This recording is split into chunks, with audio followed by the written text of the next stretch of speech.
जय श्री राधे कृष्ण। एक बार श्री कृष्ण भगवान राधा रानी के समक्ष पहुँचे एक नई दुल्हन के रूप में। एक बार बरसाने में एक ब्रिजवासी के बेटे की शादी हुई। वो ब्रिजवासिन ने सबको बुलाया, पर राधा रानी को न्योता देना भूल गई। उसको शादी से पहले याद था, पर शादी के समय ही भूल गई। जब शादी हो गई और बहू घर में आ गई, तब उसको याद आया, हाय रे, राधा रानी को तो बुलाना मैं भूल ही गई। तब वो राधा रानी के पास गई और बोली, राधा रानी मुझे माफ़ कर दो, आपको बुलाना तो भूल ही गई। राधा रानी बोली, कोई बात नहीं, भूल गई तो, पर आपने मुझे अपने दिल में तो रखा, यही मेरे लिए बहुत सौभाग्य की बात है।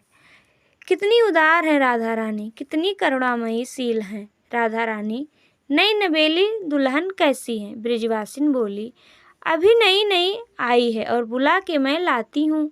जब राधा रानी से मिलने गई तो अपनी बहू की रखवाली के लिए वो एक सखी को साथ छोड़ के गई थी। बहू के पास ब्रिजवासिन ने आने से पहले ठाकुर जी उसके घर आ गए, और हमारे ठाकुर जी तो हैं ही शरारती, तो उन्होंने दुल्हन का श्रृंगार करके बहू को सुला दिया और खुद बहू बनके घूंघट ओढ़ के बैठ गए। ब्रिजवासिन जल्दी घर में आई और बोली बहू से, राधा रानी तुझे बुला रही हैं, तुझसे मिलना चाह रही हैं, जल्दी चलो।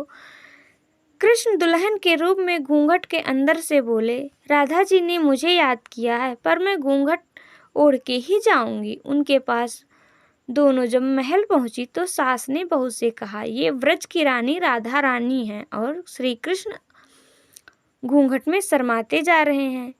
बहू जब किशोरी जी के पास पहुंची तो सास ने कहा बहू से, किशोरी जी के चरण स्पर्श करो और उनका आशीर्वाद लो।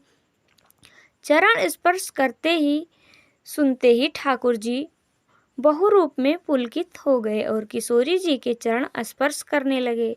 किशोरी जी ने मंगल आशीर्वाद दिया, अपने प्रियतमा की हमेशा प्रिया रहो, बहुत आशीर्वाद देकर निहाल कर दिया बहू को।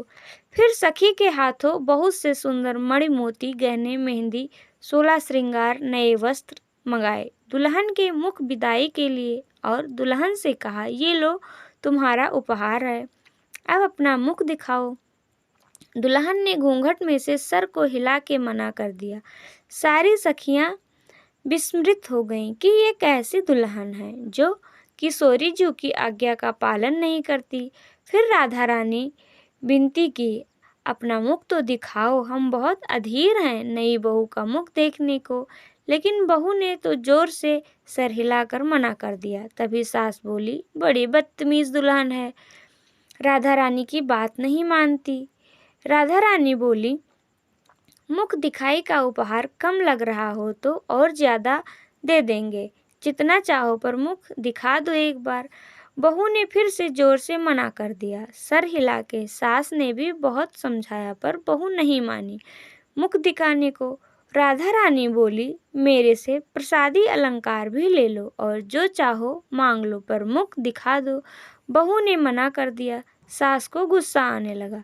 राधा रानी बोली, कोई तकलीफ हो तो मुझे बता दो। सब सहचरी बोली, बड़ी हठी दुल्हन है। यहाँ राधा रानी की अधीरता बढ़ती जा रही है। अपने गले का हार भी उपहार में दे दिया, पर बहू ना मानी। राधा रानी बोली बहू से, मैं तुझसे अपने साथ ही रख लूँगी, अपनी सखी बनाकर, पर अपना मुख मुझे एक बार दिखा दो।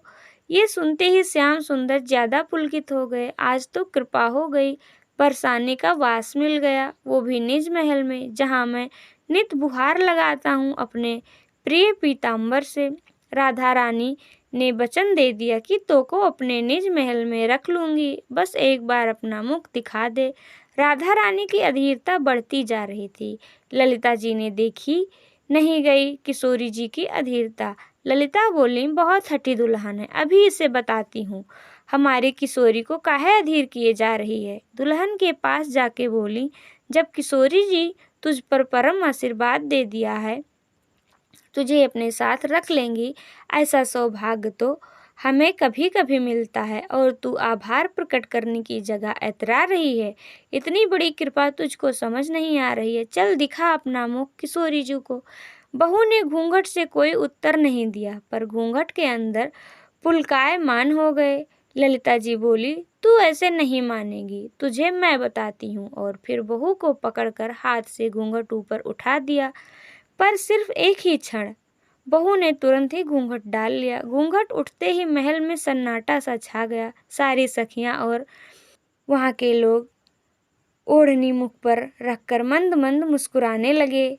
किशोरी जू के आनंद की भी कोई सीमा ना रही।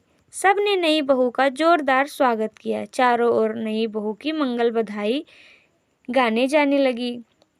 श्याम सुंदर लज्जा के मारे घूंघट दोबारा ओढ़ लिया। तब किशोरी जी ने नई बहू के पास गई और उनका घूंघट थोड़ा ऊपर कर दिया। किशोरी जी बोली, ऐसी नई बहू की मुख दिखाई तो मैं त्रिभुवन भी वार दूं। श्याम सुंदर मन में बोले, आज तो जीवन सफल हो गया।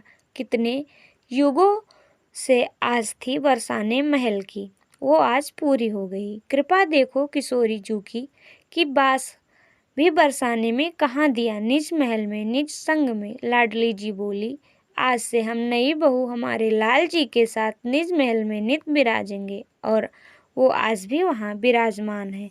जय श्री राधे कृष्ण। राधे राधे।